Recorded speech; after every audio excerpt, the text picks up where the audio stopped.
नमस्कार जय जगन्नाथ शकुंतला ट्यूटोरियल आपण समस्त को स्वागत पिला माने आज आसंतु संस्कृत व्याकरण उपरे आमे किछि इंपोर्टेंट क्वेश्चन आंसर डिस्कशन करिबा पिला माने यूजीसी नेट कोड 25 एवं कोड 73 परीक्षा पई हेउ किबा संस्कृत टीचर रो जे कोनोसी कॉम्पिटिटिव एग्जाम पई हेउ संस्कृत व्याकरण रे एक बड़ गुरुत्वपूर्ण भूमिका रही थाए।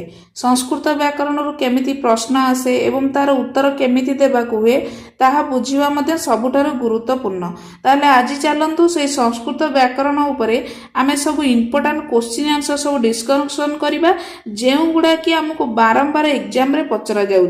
तो पिला माने चेष्टा करिवो क्वेश्चन आंसर डिस्कशन करिबा समय रे प्रत्येक क्वेश्चन आंसर गुडा को सब नोट करी बारंबार रिवीजन करिबा पई। प्रश्न 1 वेद पुरुषस्य मुख्यात्मकं वेदांगम किम? उत्तरम व्याकरणम। वेद पुरुषस्य मुख्यात्मकं वेदांगम व्याकरणम। प्रश्न 2 अष्टाध्यायी इत्यस्य ग्रंथस्य कः रचनाकारः? उत्तरम पाणिनिः। अष्टाध्यायी इत्यस्य ग्रंथस्य रचनाकारः पाणिनिः। प्रश्न 3 पाणिनि प्रणीते शब्दानुशासने कति अध्यायाः समुपलभ्यन्ते? उत्तरम 8 अध्यायाः। पाणिनि प्रणीते शब्दानुशासने 8 अध्यायाः समुपलभ्यन्ते। प्रश्न 4 पाणिनिः अष्टाध्याय्याः प्रति अध्यायं कति पादाः सन्ति? उत्तरम 4। पाणिनि अष्टाध्याय्याः प्रति अध्यायं 4 पादाः सन्ति। प्रश्न 5 व्याकरण शिक्षणस्य मुख्य विधिः कः? आगमन विधिः। व्याकरण शिक्षणस्य मुख्य विधिः आगमन विधिः। प्रश्न 6 सिद्धांत कौमुदी इत्यस्य ग्रंथस्य कः रचनाकारः? सिद्धांत कौमुदी इत्यस्य ग्रंथस्य कः रचनाकारः? उत्तरम भट्टोजी दीक्षितः।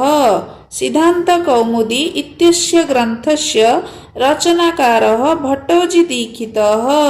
प्रश्न 7 प्रक्रिया कौमुदी इत्यस्य रचनाकारः कः? उत्तरम रामचंद्रः। प्रक्रिया कौमुदी इत्यस्य रचनाकारः रामचंद्रः। प्रश्न 8 व्याकरण वेदांगस्य कति संप्रदायाः श्रूयन्ते? उत्तरम 8 व्याकरण वेदांगस्य 8 संप्रदायाः श्रूयन्ते। प्रश्न 9 सम्प्रति व्याकरण वेदांगस्य प्रतिनिधि ग्रंथः को अस्ति? सम्प्रति व्याकरण वेदांगस्य प्रतिनिधि ग्रंथः को अस्ति? उत्तरम शब्दानुशासनम। सम्प्रति व्याकरण वेदांगस्य प्रतिनिधि ग्रंथः शब्दानुशासनम। प्रश्न 10 लिंगानुशासनम इति ग्रंथं कः लिखितवान्? लिंगानुशासनम इति ग्रंथं कः लिखितवान्? उत्तरम व्याडिः। लिंगानुशासनम इति ग्रंथं व्याडिः लिखितवान्। प्रश्न 11 वाक्यपदीयं कस्य आचार्यस्य कृतिः? वाक्यपदीयं कस्य आचार्यस्य कृतिः? उत्तरम भर्तृहरेः। वाक्यपदीयं भर्तृहरेः आचार्यस्य कृतिः। प्रश्न 12 पतंजलि प्रणीतः ग्रंथः कः? उत्तर महाभाष्यम्। पतंजलि प्रणीतः ग्रंथः महाभाष्यम्। प्रश्न 13 पाणिनि महोदयस्य जन्मस्थलं वर्तमानकाले केन नाम्ना प्रसिद्धम्? पाणिनि महोदयस्य जन्मस्थलं वर्तमानकाले लाहोर नाम्ना प्रसिद्धम्। प्रश्न 14 कति व्याकरणानि वेदांगे परिगणितानि सन्ति कति व्याकरणानि वेदांगे परिगणितानि सन्ति उत्तरं नव व्याकरणानि वेदांगे परिगणितानि सन्ति ऐन्द्रचन्द्रं काशकृष्णं कौमारं शाकटायनं सारस्वतम् आपिशलं साकलं पाणिनीयम् ऐन्द्रं चन्द्रं काशकृष्णं कौमारं शाकटायनं सारस्वतम् आपिशलं साकलं पाणिनीयम् इति नव व्याकरणानि वेदांगे परिगणितानि सन्ति। प्रश्न 15 वेदांगरूपेण सर्वाधिक संग्राह्यं व्याकरणं किमस्ति उत्तरं पाणिनि व्याकरणं वेदांगरूपेण सर्वाधिक संग्राह्यं व्याकरणं पाणिनि व्याकरणं। प्रश्न 16 मुनित्रये केषां समावेशो भवति मुनित्रये केषां समावेशो भवति पाणिनेः कात्यायनस्य पतञ्जलेश्च। प्रश्न 17 कः वार्तिककारः उत्तरं कात्यायनः कः वार्तिककारः कात्यायनः वार्तिककारः।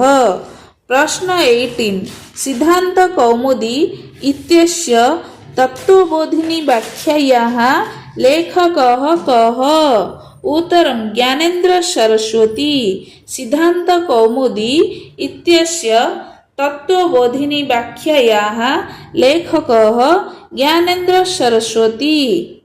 प्रश्न 19 भट्टोजीदीक्षितकृत प्रौढमनोरमायाः खण्डनं केन कृतं भट्टोजीदीक्षितकृत प्रौढमनोरमायाः खण्डनं केन कृतं उत्तरं पण्डितराजजगन्नाथेन भट्टोजीदीक्षितकृत प्रौढमनोरमायाः खण्डनं पण्डितराजजगन्नाथेन कृतं। प्रश्न 20 मनोरमा कूर्चमर्दनम् इत्यस्य लेखकः कः मनोरमा कूर्चमर्दनम् इत्यस्य लेखकः पण्डितराजजगन्नाथः। प्रश्न 21 वरदराजस्य कानि रचनाकार्याणि वरदराजस्य कानि रचनाकार्याणि उत्तरं लघुसिद्धान्तकौमुदी मध्यसिद्धान्तकौमुदी सारकौमुदी च वरदराजस्य त्रीणि रचनाकार्याणि। प्रश्न 22 शब्देन्दुशेखरः इत्यस्य कः रचनाकारः शब्देन्दुशेखरः इत्यस्य रचनाकारः नागेशभट्टः। प्रश्न 23 कयटेन महाभाष्योपरि का व्याख्या विहिता उत्तरं प्रदीपनाम्नी व्याख्या कयटेन महाभाष्योपरि प्रदीपनाम्नी व्याख्या विहिता। प्रश्न 24 जयादित्य एवं वामन नाम्नि वैयाकरणाभ्यां सूत्रानुक्रमाभ्यां अष्टाध्यायीं किं वृत्तिग्रन्थम् अलिखताम् उत्तरं काशिकावृत्तिग्रन्थम्। प्रश्न 25 काशिकायाः प्रथमतः पंचम अध्यायान् कः अलिखत् उत्तरं जयादित्यः काशिकायाः प्रथमतः पंचम अध्यायान् जयादित्यः अलिखत्। प्रश्न 26 काशिकायाः अन्तस्य अध्यायत्रयस्य लेखकः कः उत्तरं वामनः काशिकायाः अन्तस्य अध्यायत्रयस्य लेखकः वामनः। प्रश्न 27 काशिकायां कति अध्यायाः सन्ति उत्तरम् अष्टाध्याय्याः काशिकायाम् अष्टाध्याय्याः सन्ति। प्रश्न 28 न्यासनाम्ना प्रख्यात काशिका व्याख्यान ग्रन्थस्य मूलम् अभिधानं किमस्ति उत्तरं काशिका विवरण पंजिका न्यास नाम्ना प्रख्यात काशिका व्याख्यान ग्रंथस्य मूल अभिधानं काशिका विवरण पंजिका। प्रश्न 29 काशिका विवरण पंजिकायाः लेखकः कः? उत्तरं जिनेन्द्र बुद्धिः। काशिका विवरण पंजिकायाः लेखकः जिनेन्द्र बुद्धिः। प्रश्न 30 काशिकोपरि पदमंजरी व्याख्यायाः लेखकः कः? काशिकोपरि पदमंजरी व्याख्यायाः लेखकः हरदत्तः। प्रश्न 31 वैयाकरणभूषण सारयोश्च प्रणेता को अस्ति? उत्तरं क्रौण्डभट्टः। वैयाकरणभूषण सारयोश्च प्रणेता क्रौण्डभट्टः। प्रश्न 32 परिभाषेन्दुशेखरस्य स्रष्टा को अस्ति? उत्तरं नागेशभट्टः। परिभाषेन्दुशेखरस्य स्रष्टा नागेशभट्टः। प्रश्न 33 परिभाषेन्दुशेखरस्य विषयः किमस्ति? उत्तरं पाणिनिव्याकरणस्य परिभाषायाः विवेचनम्। परिभाषेन्दुशेखरस्य विषये पाणिनिव्याकरणस्य परिभाषायाः विवेचनम्। प्रश्न 34 नागेशभट्टस्य भट्टोजीदीक्षितकृत प्रौढमनोरमापरि लिखितव्याख्याग्रन्थस्य किं नाम अस्ति? नागेशभट्टस्य भट्टोजीदीक्षितकृत प्रौढमनोरमापरि लिखितव्याख्याग्रन्थस्य शब्देन्दुशेखर नाम अस्ति। प्रश्न 35 महाभाष्य प्रत्याख्यान संग्रहस्य लेखकः को अस्ति? महाभाष्य प्रत्याख्यान संग्रहस्य लेखकः नागेशभट्टः। उत्तरं नागेशभट्टः। प्रश्न 36 वैयाकरण सिद्धान्त मंजूषा लघु मंजूषा परम लघु मंजूषाणां रचनाकारः कः? वैयाकरण सिद्धान्त मंजूषा लघु मंजूषा परम लघु मंजूषाणां रचनाकारः नागेशभट्टः। प्रश्न 37 कातन्त्र व्याकरणस्य आचार्यः कः? कातन्त्र व्याकरणस्य आचार्यः शिववर्मा। प्रश्न 38 कातन्त्र व्याकरणे कति अध्यायाः कति सूत्राणि च वर्तन्ते? कातन्त्र व्याकरणे कति अध्यायाः कति सूत्राणि च वर्तन्ते? उत्तरं 4 अध्यायाः 1400 सूत्राणि च। उत्तरं 4 अध्यायाः 1400 सूत्राणि च। कातन्त्र व्याकरणे 4 अध्यायाः 1400 सूत्राणि च वर्तन्ते। प्रश्न 39 प्रौढमनोरमा इत्यस्य लेखकः कः? प्रौढमनोरमा इत्यस्य लेखकः भट्टोजीदीक्षितः। प्रश्न 40 क्षपणक व्याकरणं किमस्ति? क्षपणक व्याकरणं किमस्ति? उत्तरं शब्दानुशासनम्। क्षपणक व्याकरणं शब्दानुशासनम्। प्रश्न 41 जैनेन्द्र व्याकरणस्य आचार्यः कः? जैनेन्द्र व्याकरणस्य आचार्यः देवनन्दी। जैनेन्द्र व्याकरणस्य आचार्यः देवनन्दी। प्रश्न 42 विश्रान्त विद्याधर व्याकरणस्य प्रवर्तकः कः? विश्रान्त विद्याधर व्याकरणस्य प्रवर्तक वामनः। 43 सरस्वती कंठाभरणं व्याकरणे कति अध्यायाः कति सूत्राणि च सन्ति? उत्तरं 8 अध्यायाः 21,460 सूत्राणि च।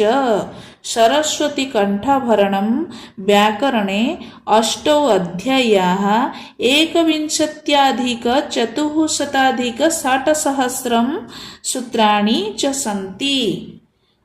प्रश्न 44 सरस्वतीकण्ठभरणस्य प्रचोदकः कः अस्ति? उत्तरं भोजदेवः। सरस्वतीकण्ठभरणस्य प्रचोदकः भोजदेवः। प्रश्न 45 जैनशाकटायन व्याकरणग्रन्थस्य रचनाकारः कः? उत्तरं पाल्यकीर्तिः। जैनशाकटायन व्याकरणग्रन्थस्य रचनाकारः पाल्यकीर्तिः। प्रश्न 46 पाल्यकीर्ति इत्यस्य अपरं नाम किमस्ति? उत्तरं शाकटायनः। पाल्यकीर्ति इत्यस्य अपरं नाम शाकटायनः। प्रश्न 47 जैनशाकटायने कति अध्यायाः सूत्राणि च सन्ति? उत्तरं 8 अध्यायाः 32 सूत्राणि च सन्ति। जैनशाकटायने 8 अध्यायाः 32 सूत्राणि च सन्ति। प्रश्न 48 शिवस्वामी प्रवृत्तं व्याकरणं किम्? शिवस्वामी प्रवृत्तं व्याकरणं किम्? उत्तरं शिवशब्दानुशासनं। शिवस्वामी प्रवृत्तं व्याकरणं शिवशब्दानुशासनम्। प्रश्न 49 सिद्धान्तकौमुदी इत्यस्य बालमनोरमाव्याख्यायाः सर्जनकर्ता आचार्यः कः? सिद्धान्तकौमुदी इत्यस्य बालमनोरमाव्याख्यायाः सर्जनकर्ता आचार्यः वासुदेवदीक्षितः। प्रश्न 50 कात्यायनस्य अपरं नाम किम्? कात्यायनस्य अपरं नाम वररुचिः। प्रश्न 51 पाणिनिमहोदयस्य महाकाव्यं किम्? पाणिनिमहोदयस्य महाकाव्यं जाम्बवती विजयम्। प्रश्न 52 कात्यायनस्य महाकाव्यं किम्? कात्यायनस्य महाकाव्यं किम्? उत्तरं स्वर्गारोहणम्। कात्यायनस्य महाकाव्यं स्वर्गारोहणम्। प्रश्न 53 कात्यायनस्य अन्यानि कानि रचनाकार्याणि? कात्यायनस्य अन्यानि कानि रचनाकार्याणि? उत्तरं प्रश्न 53 कात्यायनस्य अन्यानि कानि रचनाकार्याणि? उत्तरं कात्यायनस्मृतिः उभयसारिकाभाणः भ्राजश्लोकाः। कात्यायनस्य अन्यानि कानि रचनाकार्याणि? कात्यायनस्मृतिः उभयसारिकाभाणः भ्राजश्लोकाः। प्रश्न 54 पाणिनिव्याकरणस्य प्रक्रियापरम्परायाः आद्यग्रन्थः कः? पाणिनिव्याकरणस्य प्रक्रियापरम्पराया आद्यग्रन्थः कः? उत्तरं रूपावतारः। पाणिनिव्याकरणस्य प्रक्रियापरम्परायाः आद्यग्रन्थः रूपावतारः। प्रश्न 55 रूपावतारस्य रचनाकारः कः? उत्तरं धर्मकीर्तिः। रूपावतारस्य रचनाकारः धर्मकीर्तिः। प्रश्न 56 प्रक्रियाकौमुदी कस्य रचना वर्तते? उत्तरं रामभद्राचार्यस्य। प्रक्रियाकौमुदी कस्य रचना वर्तते? रामभद्राचार्यस्य। प्रश्न 57 मनोरमामण्डनं व्याकरणग्रन्थस्य लेखकः कः? मनोरमामण्डनं व्याकरणग्रन्थस्य लेखकः कः? उत्तरं भानुजीदीक्षितः। मनोरमामण्डनं व्याकरणग्रन्थस्य लेखकः भानुजीदीक्षितः। प्रश्न 58 गोनर्दीय इति कस्य नाम अस्ति? गोनर्दीय इति कस्य नाम अस्ति? उत्तरं महाभाष्यकार पतञ्जलेः। गोनर्दीय इति कस्य नाम अस्ति? महाभाष्यकार पतञ्जलेः। 59 शब्दरत्न इत्यस्य लेखकः कः शब्दरत्न इत्यस्य लेखकः कः उत्तरं हरिदीक्षितः शब्दरत्न इत्यस्य लेखकः हरिदीक्षितः प्रश्न 60 अष्टाध्यायी वृत्तिः इत्यस्य लेखकः कः अष्टाध्यायी वृत्तिः इत्यस्य लेखकः कः वररुचिः अष्टाध्यायी वृत्ति इत्यस्य लेखकः वररुचि प्रश्न 61 अष्टाध्यायी भाष्यवृत्तिः इत्यस्य लेखकः कः उत्तरं दयानंद सरस्वती अष्टाध्यायी भाष्यवृत्तिः इत्यस्य लेखकः दयानंद सरस्वती रूपमाला इत्यस्य लेखकः कः उत्तरं विमल सरस्वती रूपमाला इत्यस्य लेखकः विमल सरस्वती प्रश्न 63 पंडित प्रवर भट्टोजी दीक्षितस्य पदशास्त्रीय ग्रंथाः के सन्ति पंडित प्रवर भट्टोजी दीक्षितस्य पदशास्त्रीय ग्रंथाः के सन्ति सिद्धांत कौमुदी पौढ़ मनोरमा शब्द कौस्तुभः वैयाकरण भूषण कारिका सिद्धांत कौमुदी पौढ़ मनोरमा शब्द कौस्तुभः वैयाकरण भूषण कारिका प्रश्न 64 भट्टोजी दीक्षितस्य धर्मशास्त्रीय ग्रंथाः के सन्ति उत्तरं त्रिस्थलिस्थेतु तिथि निर्णयः प्रवर निर्णयः चतुर्विंशति मत व्याख्या इति भट्टोजी दीक्षितस्य धर्मशास्त्रीय ग्रंथाः त्रिस्थलिस्थेतु तिथि निर्णयः प्रवर निर्णयः चतुर्विंशति मत व्याख्या इति भट्टोजी दीक्षितस्य धर्मशास्त्रीय ग्रंथाः 65 पाणिनि महोदयस्य गुरुः कः आसीत् पाणिनि महोदयस्य गुरुः कः आसीत् उत्तरम् आचार्य उपवर्षः पाणिनि महोदयस्य गुरुः आचार्य उपवर्षः प्रश्न 66 प्रक्रिया सर्वस्व ग्रंथस्य लेखकः कः प्रक्रिया सर्वस्व ग्रंथस्य लेखकः नारायण भट्टः प्रश्न 67 महाभाष्य दीपिका इत्यस्य लेखकः कः महाभाष्य दीपिका इत्यस्य लेखकः भर्तृहरिः प्रश्न 68 पाणिनिः कस्य क्षेत्रस्य वास्तव्यः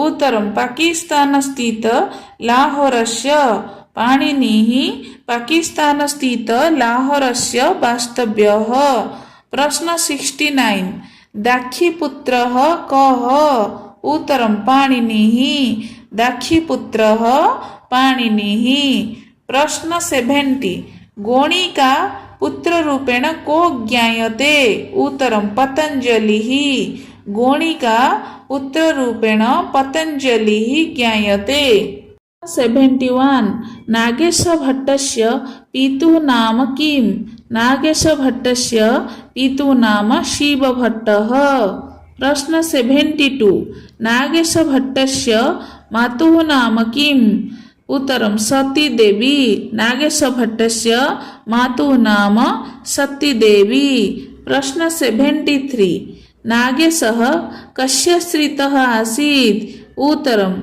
शृङ्गवेर पुराधीश रामसिंहस्य शृङ्गवेर पुराधीश रामसिंहस्य नागेशः कस्य श्रितः आसीत् शृङ्गवेर पुराधीश रामसिंहस्य आश्रितः आसीत् 74 वैयाकरण भूषण सारस्य को निर्माता वैयाकरण भूषण सारस्य को निर्माता कौण्डभट्टः वैयाकरण भूषण सारस्य निर्माता कौण्डभट्टः प्रश्न 75 कौमार रचितं किं व्याकरणम् उत्तरं कातन्त्र व्याकरणं कौमार रचितं कातन्त्र व्याकरणं 76 भोपदेव रचितं किं व्याकरणम् उत्तरं मुग्धबोधव्याकरणं भोपदेव रचितं मुग्धबोधव्याकरणम्।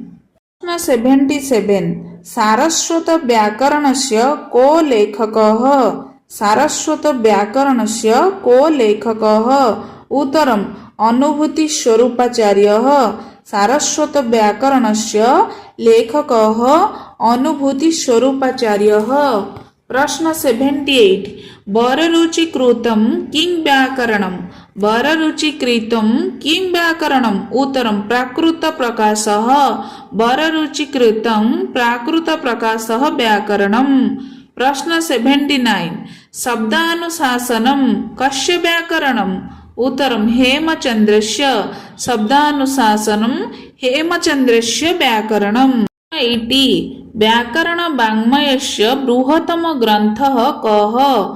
व्याकरणवाङ्मयस्य बृहत्तम ग्रन्थः कः? व्याकरणसिद्धान्तशोधनिधिः। व्याकरणवाङ्मयस्य बृहत्तम ग्रन्थः व्याकरणसिद्धान्तशोधनिधिः। प्रश्न 81 व्याकरणसिद्धान्तशोधनिधिः इत्यस्य लेखकः कः? व्याकरणसिद्धान्तशोधनिधिः इत्यस्य लेखकः विश्वेश्वरपाण्डेयः। व्याकरणसिद्धान्तशोधनिधिः इत्यस्य लेखकः विश्वेश्वरपाण्डेयः।